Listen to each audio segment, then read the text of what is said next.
1st of February, Rabbi Levitt, Pele Yoetz. Good morning, Rabbi. Okay, wonderful to have everybody here. Rosh Chodesh Adar Aleph. Ezrat Hashem. Should be a month of Nisim and tremendous Siyata D'Shmaya. Amen. Yami Mehem Bizman Hazeh, like it was in the days of Purim. Yes. I don't think Purim happened on Adar Sheni. I don't know if we know.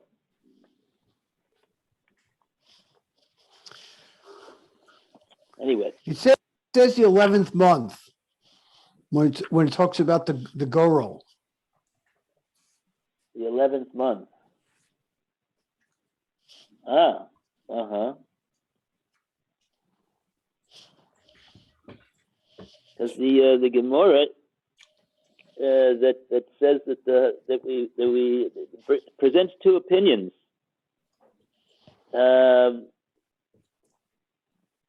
And the two opinions. The first opinion that we should go with Adar Rishon is because Adar Rishon is I believe the Gemara says over there Zrizim Makdim in the mitzvahs. It's Adar. Mm-hmm. So why should we delay? But the Gemara doesn't say because Purim happened on Adar Rishon. That didn't seem to be and in fact the paskin the halacha like the second opinion, which says that we want to be masmik gula lagula. We want to put the gula of Purim next to the gula of Pesach, of Yetzias Mitzrayim. So therefore, we celebrate Purim on Adar Sheni.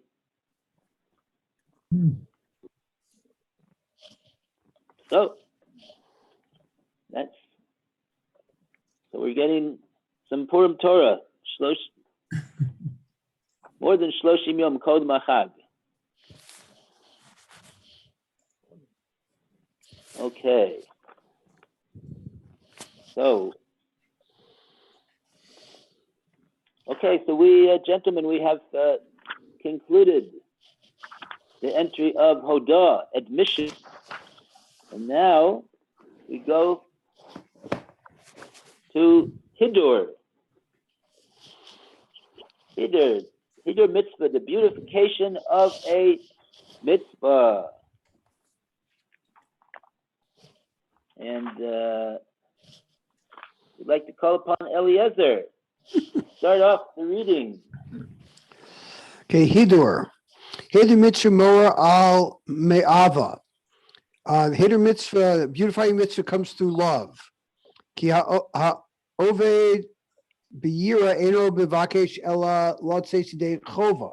Because somebody who's fulfilling the mitzvahs out of fear is only going to fulfill his obligation. Aval ha'over ba'ava lefi rov hachiba medaktik bashlo texer kol ba. But somebody who is doing the mitzvahs through love, because of the chiba is affection for them, to be very careful to not be missing anything in the performance of the mitzvah. V'amosaf lehisnaos ze lo lemofes ulios shehu ohev et Hashem b'chol levav v'chol ma'odo u'marve v'kvodo. And he wants to add into his performance in order to show his love for Hashem with all his heart and with all his wealth, his possessions, and to increase his kavod for Hashem. Umama'od yevosh v'yikalin l'olam haba heisha shehu Makpid al malbusho ukli tashmisho ubate deraso shaloye bahem Korea umenutaf ukadoma. And he will also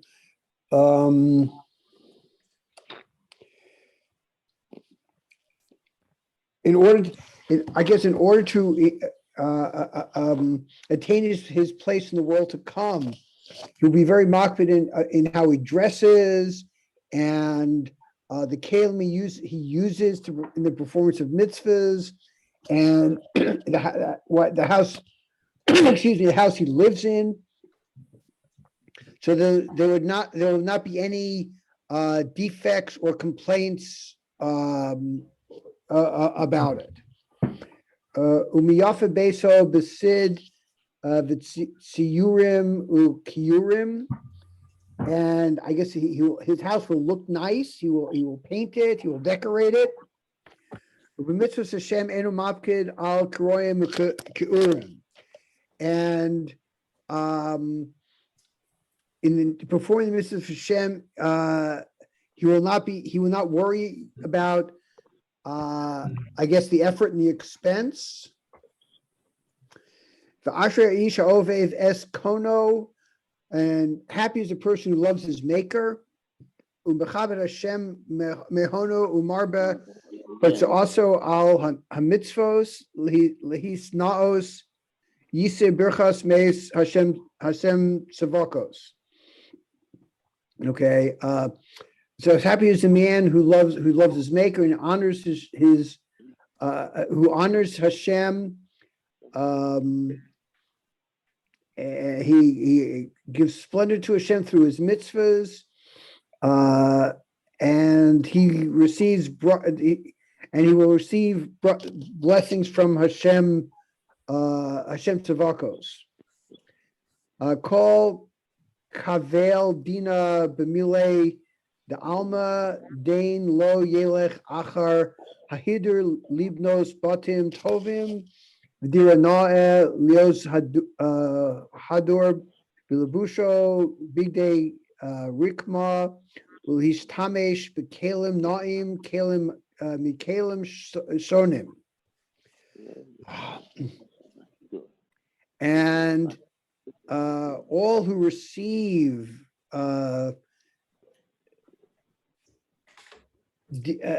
din in the world of judgment is not going after beautification of his house,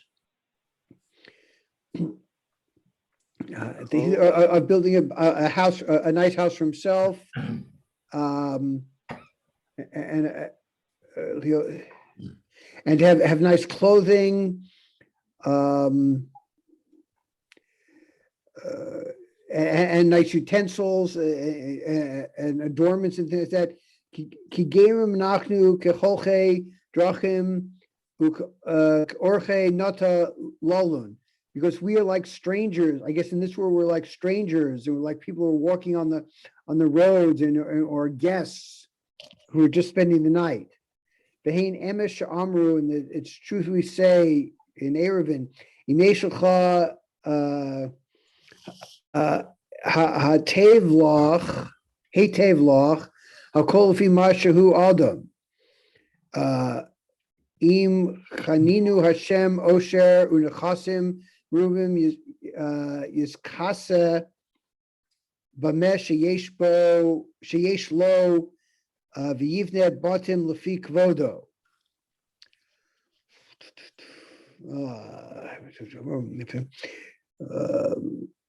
Everything comes. He gets everything that he deserves. If Hashem gives him wealth and many possessions, he can build a house that is appropriate for his kavod. Vol ein roy l'abed hazman yikar v'ha'erech v'liga v'ha'asir la'achar sheish lo k'dei lahem Lecheb le'achol ubeged lilbosh umakom lalum k'dei lahasig v'is anos ulaharbos v'hotzaos b'mosoros. But a person should not over acquire. Spend his time over acquiring more than he needs in terms of food or clothing or housing. Hevel uros ruach, because all is vanity, as we say in the Koheles. Ulechein afim chananu Hashem osher, even if Hashem gives us wealth, unechasim and possessions, ashuv niskalgel hadavar ve'aviu mikre hazman lios b'chai tsar lahem tsar lechem tsar mayim lachatz ubayas ofel.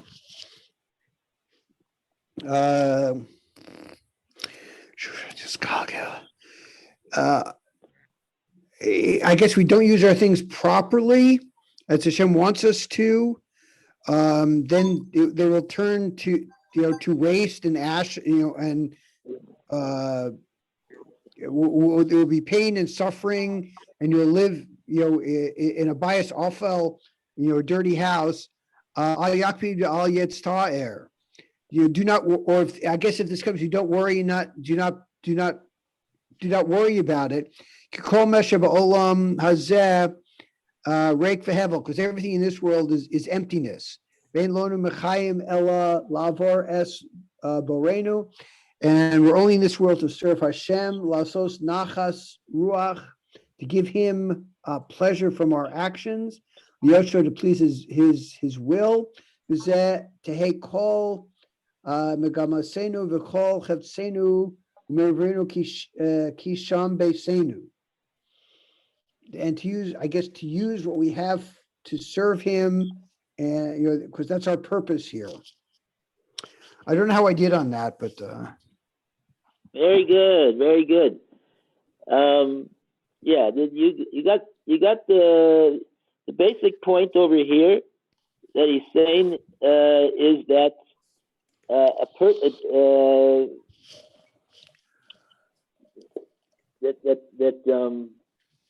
it's not so befitting a person who is a person of means, and he's very particular about all of his own things, his house, his clothing, his this, his that, everything, and everything should be the best and not broken or chas v'sholom or soiled, and everything that's his is the best. And on the other hand, he says that he doesn't do the mitzvahs like that. He doesn't care if his tzitzis look a little bit like they're torn, or that they're old and yellow looking, and they don't and they're frayed at the bottom. As long as he's got a $500 suit, that's the main thing. Oh no, that's exactly the opposite of the way it should be. The tzitzis should be clean and white and not torn and not frayed at the end. And the suit should be okay. He wants to wear a nice suit. There's nothing wrong with wearing a nice suit, but to have it the opposite like that is very it shows that even though he does appreciate things to be just so and not just in the best condition, and yet that's because you see that's all of his articles are like that. But when it comes to the articles of Hashem, his tefillin, his tzitzis, his things of that nature. Now, by the way, it's okay if you have a Gemara that looks worn. That's good if you have a Gemara that looks like you use it, right? You don't have to buy a new Gemara because otherwise it doesn't. It's not nice to have a Gemara that's old and it's got this and that. But I mean, if it's torn and everything, that's something else if you can't read the words. But there's nothing wrong with having a Gemara that's well used. But in regard to other things, they should be the article, the mitzvahs of Hashem. He should make sure that they are beautiful. And then he goes on and he says, actually, there is a Gemara in Eruvin that says, look, if Hashem gave you wealth, so then you can hatev lecha. You can use that good that Hashem gave you lecha for yourself. So he says, yeah, that's true. It's what the Gemara says over there. Fine, this person is a gevir. When I was, another time I'm talking about when I used to go, on behalf of Samanapshi to America, I never saw a gevir that didn't have a very, very nice house. I never saw. You go to, somebody has a very simple house and he gives you $1,000. That I never saw. It's interesting that it says he should. I mean, if the translation is accurate, it says that he should build a home in accordance to his honor. I think I heard Eliezer say covered. You would think that it would say that he should build it in accordance with his wealth. Why his honor? You shouldn't be getting honor from his house. You should be getting honor from his Torah. Okay, so that is the expression that is used, lefi kvodo. In other words, we're not saying that the lashon over here is Imhanino Hashem osher v'nechasim. Hashem gave a person wealth and abundance of assets. So he should clothe himself in these in the wealth that he has. And he should build a house lefik vodo. So you want to know what this expression means, lefik vodo? It doesn't mean that's his covet, that he has a big house, but it means that people know that this person happens to be very wealthy, and it's not totally inappropriate for him to have a house that befits his station as a wealthy person. That's what the Gemara is saying. Okay? But after having said that, the Pele Yoetz says, aval, but. There's a big but over here. What's the big but? Ein roy la'abed hazman, yakar ha'erev, ligo la'ashir. It's certainly not worthwhile whatsoever to waste all of his precious time that he has in this world, and that's what his life is composed of, time that he has here, and make great effort and spend so much time until 10 o'clock at night in the office, making more and more. That's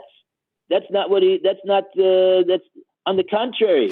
What a person like that should do, and we, Baruch Hashem, we do see that. We see that there's people that are well-to-do, and you know what they do? They don't go into the office until the afternoon. And in the morning, they go and they have a seder. They go to a yeshiva. They go to a shul. They have someone come in and learn with them.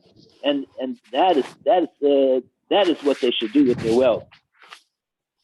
It seems also that he's very concerned about hypocrisy. He spends a lot of time talking about, you shouldn't be hypocritical because you're putting a lot into the physical and not so much into the spiritual. Right. In other words, I'm saying it would seem to me that it's independent. Yeah. I mean, if you should be putting it into the spiritual. Period. Okay, well, he means like, yeah. I think he means like this. He means like this. you have two. We'll just say very simply two areas of your life. You have your material life. You have your house and your clothing and your possessions, and then you have mundane things, and then you have your spiritual things, physical things. You have your tzitzis, you have your tefillin, you have right. You have your you have articles of mitzvahs. So you have a you have a basic knesses. So if a person is going to say, well, I'm not into having if in other words, if you see that the person, even though he's well-to-do, right? He's not so he doesn't take so much stock in wearing expensive clothing. Now that, by the way, it could be. I mean, you go and you see. I don't understand it, but they have $500 torn jeans because that's the style now to have torn jeans. So the fancy ones will cost $500. That's totally ridiculous. I mean, that's just for a Jew. I mean, to look like a torn clothing and pay $500 for it. What could be more stupid than that? But if a person, even though he's well-to-do, he's not so concerned about his spending a lot of money on his house or his car or his clothing, and he doesn't he doesn't mind so much if it's not so clean, it's not in the best condition, and it's not and it may be torn, right? So if a person like that, if he has tzitzis that are frayed at the bottom of the string, so what would you say about that person? You'd say, look, he's a type of a person. He's not so concerned about looks and things like that altogether. And the proof is, you see, for his own house and for his own clothing and his shoes and everything, that's the way he is. So it's not such a great claim against him if he has tzitzis that are also like that a bit. You see the difference? Which is not so if you see that the person is very, very particular, that everything that belongs to him, his house and his clothing and his shirts and his shoes, everything is the best. Everything is in perfect condition. It's new, and yet when it comes to his tzitzis, he wears tzitzis that are that are yellow and they're frayed at the end, and instead of having 8 strings, he's got 7 because one of them tore off. Oh, okay, fine, it's mutter. It's still kosher. Yeah, but listen, it's not fitting. It's really not fitting to be so particular about your own personal things and not care so much about Hashem's mitzvahs. That's what we see when we see that's the hypocrisy that he's talking about. It's not so much that it's hypocrisy; it's that he's showing he's even showing more strongly how the mitzvahs are not important to him, because we do see that he appreciates he understands the importance of beautifying his own appearance and himself. So why don't you do the same thing for Hashem's mitzvahs too? It's not so much the hypocrisy, but that we see even more strongly how he doesn't really think too much about Hashem's mitzvahs. That's the point. How do you know if you're doing it correctly or not? And my wife and I have this discussion all the time, especially now that we're doing our apartment here in Yerushalayim. Oh, okay. So yes, so this has been on the this was on the hotline a few months ago. Maybe Alan remembers because he's also a devoted listener. And I remember that there was people. These are people in Lakewood, right? And Lakewood today has a very there's very many different classes of people over there in Lakewood. There's people that are learning in the yeshiva, and they've been learning there for the last 20 years. They don't have a penny to their name. They live in a basement with 10 children, and it's not so easy. And then they see, their friend who also lives in Lakewood, maybe not next door, but in a different neighborhood in Lakewood, and they've got houses like they'll knock your eyes out. They're beautiful. Yes, having And, seen, yeah. And so one, a lady called in and said she feels so zerbrochen and geschricken and geklapt. She feels so bad when she sees her friend has such a nice place to live and she's struggling in the basement. So he told her, he said, listen, don't be jealous of them because, your house, your main house is in Olam Haba, and that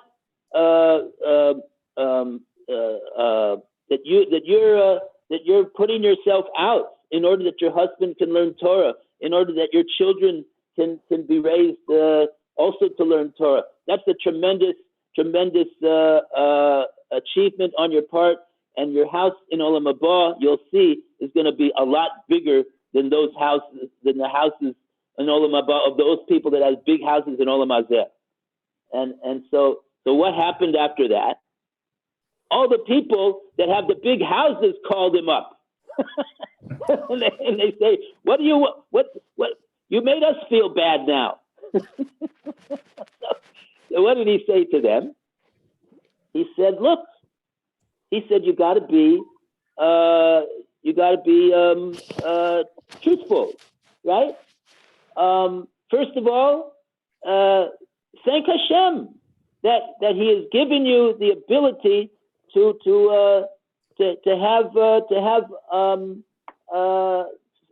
feel that He's given you everything, and He's given you all of these things, and use them for mitzvahs. Use them to host a parlor meeting, to raise money for yeshiva, or some other good cause, or for a talk, or for a lecture of Torah, and then and allow other people to bring them into your house if they need a place to stay, if they're coming in from out of town and there's a chasna and their relative is coming and he needs a place to stay. So you open up your house. You avail the people that don't have, and you help them. You do mitzvahs with what you do have, and not only that, he said that if having this type of a housing situation puts you in a frame of mind, and this is also actually a Gemara. They didn't quote over here. He says that someone who has a dira noah, someone who has a nice dwelling, it's marchiv the das. It gives his mind an expansiveness. It gives his mind a sense of well-being, a sense of and you use that to thank Hashem and to do His mitzvahs, and otherwise you're going to be like the lady in the basement with the 10 children, and you're not going to be able to take that. So that's why you have what you have. So at the end of the day,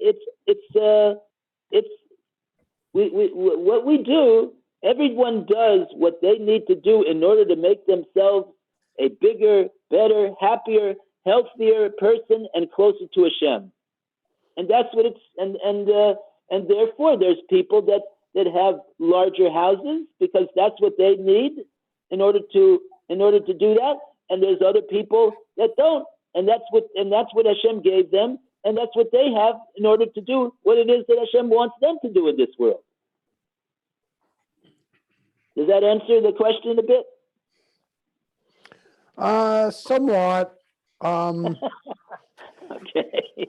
No, this is like a discussion we have all the time. My wife says, like, she's worried about Ayin Hara of people's, Oh, that was also a question on the line.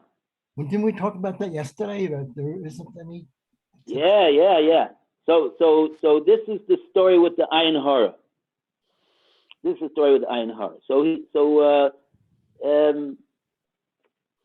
So that's also part of the idea that when a person that has shares what he has with the people that don't, and he endeavors to help them and welcome them into his and allow them to use what it is that he has, so they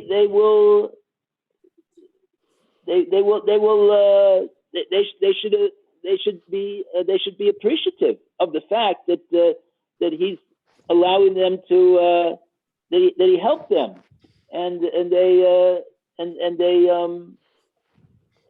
that he thought to help them and to assist them and to share with them what he has, and that would be so that the person would feel good about the person that doesn't have would feel good about that person who does have, and like that he won't have chalisha sadas, he won't be jealous, he won't resent this person who has more than he has. But this is but even more than this whole idea of Ayin Hara, but just that we don't want to do things to make other people feel bad. right. So that's the thing. That's the thing. And one of the other things that you are where you're supposed to be. Isn't that I'm what? sorry. Say that again, Alan. But you are where you're supposed to be. That's where Hashem placed you. Understood. He gives you your Understood. neighbors. He gives you your friends. Yeah.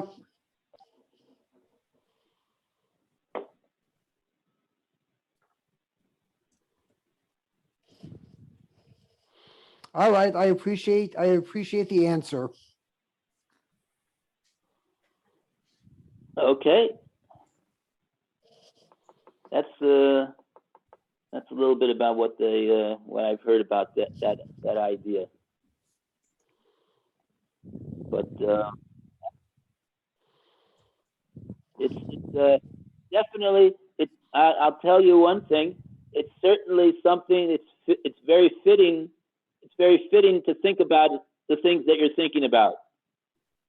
That shows that you're on the right they're on the right there. Because you're not just plotting. Of course, this is what I want to do. I don't have any questions about about it. So you're in a way in a proper Torah way. Okay. It is something that right. It needs to be thought about. It needs to be thought about. Okay. Thank you. In other words, like when I used to go to Chutz La'aretz, and we go to this Gevir's house, and there's 100 people there waiting to speak to him, right? No, I don't think any of them are jealous or resentful of him. I mean, maybe there are some, but I mean, the main thing is that we appreciate the fact that he's opening up his doors to us, and we can speak to him. Yep. And that he's generous with his wealth. So that's what it's all about. If someone is in a situation like that he uses it l'shem shemayim. And it can be used l'shem shemaim. That's the point. Mhm. Okay. All right. So that's about hidur.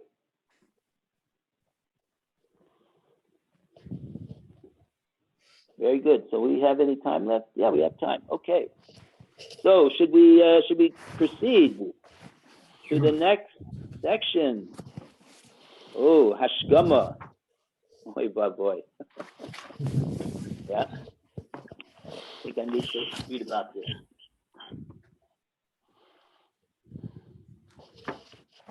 Okay, so Lou, would you like to start off? Hashgama. Got to get the English safer out. Rising. Where we're holding. What page? Rising early. Rising early. On page 217. I see. Okay.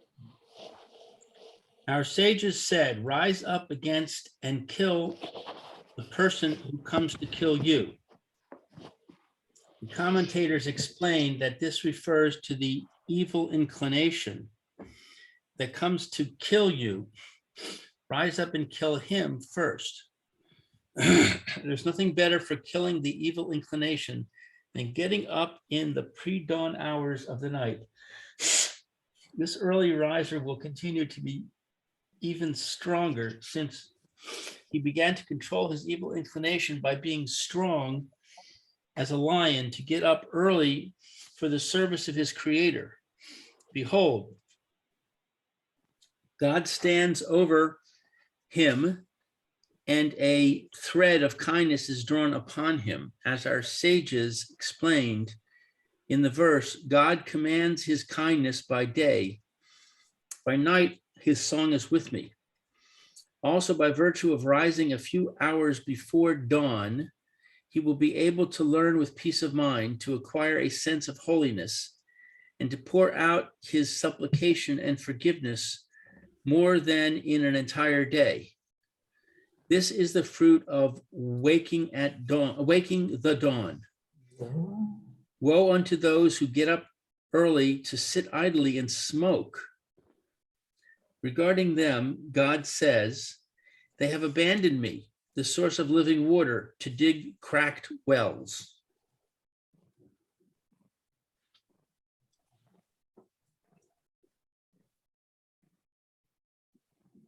Okay. Governor Melch used to get up at midnight, right? To learn. Yeah. But what time did he go to sleep?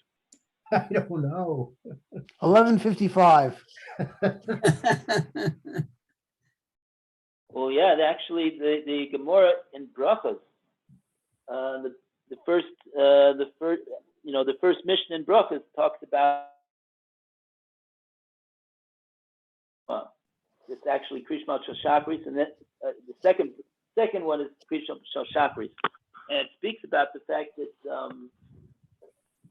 David HaMelech, right? He used to get up at Chatzos. But you want to know, when did he go to sleep? I believe the Gemara also says about David HaMelech that he would never sleep more than an amount of time,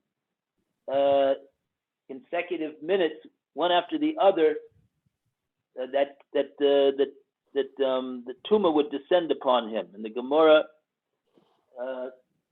tries to figure out how long of a time that would be.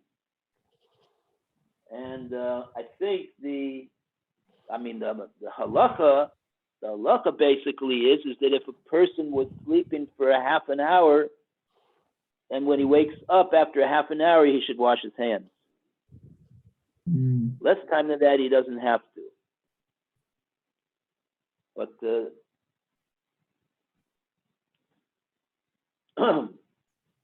He washes his hands like in the morning 3 times?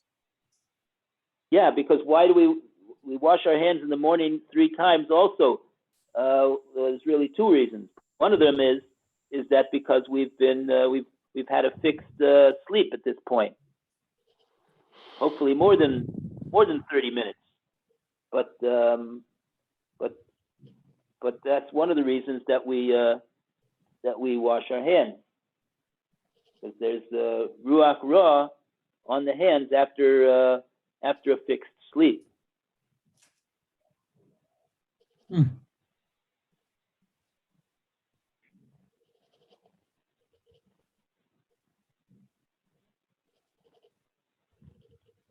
So yeah, David HaMelech did not sleep a whole lot.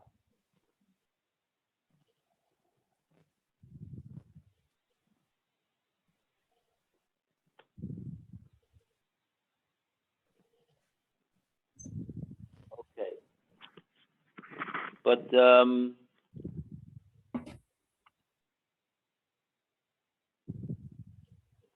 yeah.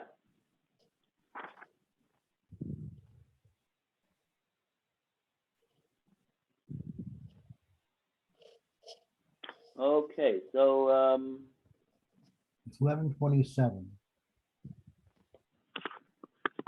oh, okay, all right, very good, gentlemen. Have a good day. Thank you. All the Okay, best, you Eliezer. too, Norm. Yashkoya. Thank you. Chodesh Tov. Chodesh Tov, Mayor. Thank you, and to you too, and everyone else. Chodesh Tov. You too. Amen. Okay. Okay, we'll be back 15 minutes. We better, Bez Hashem.